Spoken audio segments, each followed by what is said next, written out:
There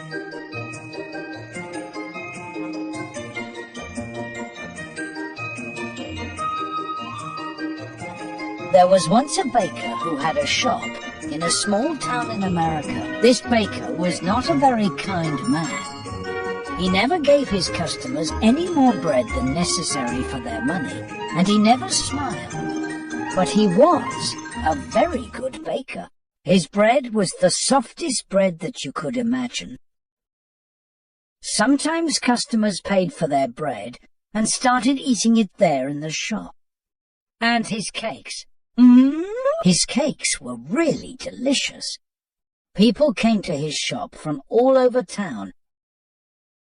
When they walked down the street, they smelled the baker's wonderful bread and his delicious cakes, and they walked right into his shop.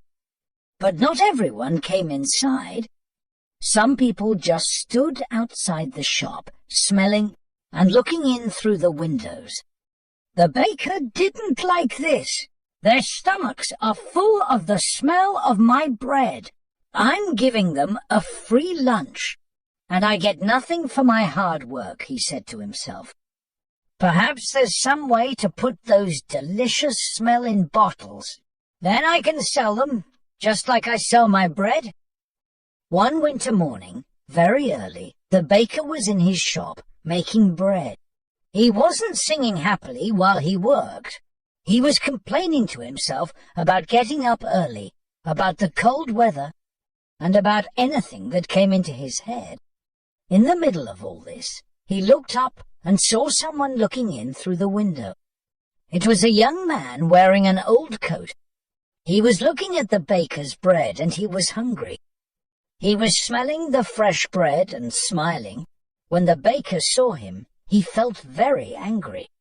That thief outside my shop has a stomach full of the smell of my bread. It's a free breakfast. I get nothing for my hard work while he steals my smells. The man didn't move. He just stood there, closed his eyes, and smelt the fresh bread happily. The baker was really angry now. He walked across the shop, opened the door, and shouted at the man, "Pay me!" "Pay you for what?" asked the young man in great surprise. "For the smells that you've stolen," replied the baker. "But I've stolen nothing. I'm only smelling the air." "Air is free," said the hungry young man. "It's not free when it's full of the smells from my shop," replied the baker. "Pay me now, or I'll call the police." When the young man didn't pay, the baker took him by the coat and pulled him through the snow to the judge's house. He knocked on the door. After a long time, the judge opened the door in his night clothes. He looked at the baker and the hungry young man standing outside in the street. It was 6 o'clock in the morning. What could be so important so early in the day? "This man is a thief. He stole the smells from my shop," said the baker. The judge was surprised, but all he said was, "Come in and tell me your story. But first give me time to dress myself." He went back into the house. After a few minutes he came back, and he took them inside. They all sat down together round a large table. "All right, tell me everything." "Baker, you start," said the judge. He listened quietly. First the baker told him all about the hungry man who stole all his smells. The judge went on listening.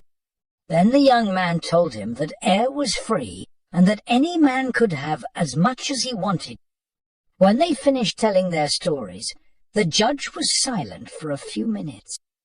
The baker started telling him again of how the other man took all his smells without paying. "Stop! Be quiet! I've decided what we'll do," said the judge. "Young man, do you have any money?" The young man put his hand in his pocket and took out a few coins. He showed them to the judge and said, "Sir, this is all the money that I have in the world." "Give those coins to me," said the judge. The young man put them into the judge's hand. "I've listened carefully to both your stories," began the judge. "It's true that the smells were coming out of the baker's shop, and these smells belonged to the baker. And it's also true that this young man took those smells without paying for them. And so I say that the young man has to pay the baker for the smells that he took." The baker smiled, perhaps for the very first time in his life. He held out his hand at once for the money. But the judge didn't give him the ass coins. "Baker, listen and listen carefully," he said. He shook the coins in his hands, and they clinked together. "That can pay for the smells," he said to the baker. "Give me my coins, sir," said the baker, not smiling any more. "No," said the judge. "I've decided that the sound of money is the best way to pay for the smell of bread." And with that, he gave the coins back to the poor young man and told him to go home.